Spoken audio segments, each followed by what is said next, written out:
மிஅராஜுடைய இரவுக்கு பிறகு நோன்பு வைக்க வேண்டுமா, நோன்பு வைப்பது அவசியமா என்பதாக ஒரு கேள்வி வந்திருக்கிறது.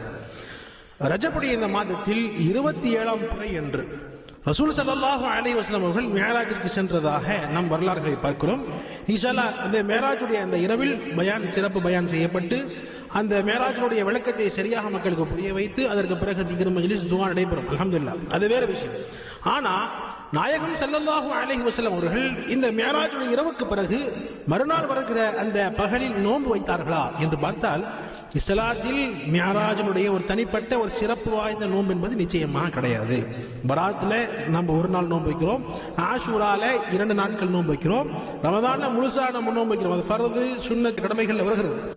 ஆனால் மிஅராஜிற்கு என்ற சிறப்பு வாய்ந்த நோன்பு எதுவும் கிடையாது. இந்த ரஜபுடைய மாதத்தில் நாம் நோன்பு வைக்க வேண்டும் என்பதாக சொன்னால் மற்ற மாதங்களில் நம்ம நஃபிலான நோன்புகள் நோக்கிற மாதிரி இந்த மாதத்திலும் நாம் நோன்பு